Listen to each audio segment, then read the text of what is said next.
एक साइकिल है जो कभी टूटती नहीं। हमेशा पुरानी पीढ़ी नई पीढ़ी से निराश रहती है और नई पीढ़ी भी पुरानी बनकर निराश होती रहती है। 3 जनरेशन, एक ही जिंदगी और अलग अलग अनुभव। एक बहुत ही कॉमन बात आज अक्सर सुनने को मिलती है कि हम वो जनरेशन हैं जिन्होंने अपने पेरेंट्स और सास ससुर सभी को सुना, समझा और चुप रहे, और आज अब अपने बच्चों को भी सुनना और समझना पड़ रहा है। शायद ये सिर्फ एक सेंटेंस नहीं है, एक पूरी जिंदगी का वो सच है जिसे हम सब रोज जी रहे हैं। पर सवाल यह है, इसमें गलती किसकी है और ऐसा हो क्यों रहा है? कभी गहराई से सोचे तो जवाब एकदम सीधा नहीं लगता, क्योंकि यहाँ कोई एक दोषी है ही नहीं। पर फर्क जरूर है, सोच का, समझ का, समय का और परवरिश के तरीके का। पहले विकल्प कम थे, इसलिए उस जनरेशन में एडजस्ट करना ही एक लाइफ स्किल था। उन्हें सहन करना सिखाया गया था, कहना नहीं। जिम्मेदारी पहले आती थी, आजादी बाद में, और जिंदगी सीमाओं में थी, खुली नहीं थी। उस दौर में सर्वाइवल और स्टेबिलिटी के बीच बैलेंस ही सबसे बड़ी सीख थी।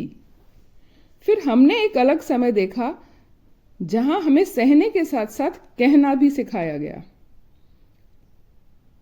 और हमने अपने बच्चों को उससे एक कदम आगे बढ़कर एक्सप्रेस करने की आज़ादी दी, और यहीं से फर्क पैदा हो गया।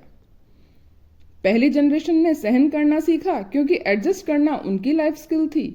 हमने समझौता और बैलेंस सीखा, और आज की जनरेशन एक्सप्रेस करना सीख रही है। तो सवाल ये नहीं कि कौन सही है और कौन गलत।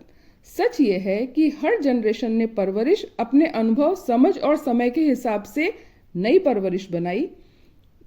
वो परवरिश अगली जनरेशन के लिए एकदम उल्टी महसूस होती गई। तो शायद समस्या परवरिश की नहीं, बल्कि समय और समझ की दूरी की है। लेकिन असली सवाल यहीं रुकता नहीं कि क्या हम सच में एक दूसरे को समझना चाहते हैं, या बस अपनी अपनी पीढ़ियों को सही साबित करने में, जस्टिफाई करने में लगे हुए हैं, जैसा आज की पीढ़ी कर रही है। क्योंकि अगर समझ नहीं बढ़ी तो ये दूरी सिर्फ जनरेशन की नहीं रहेगी, दिलों की बन जाएगी।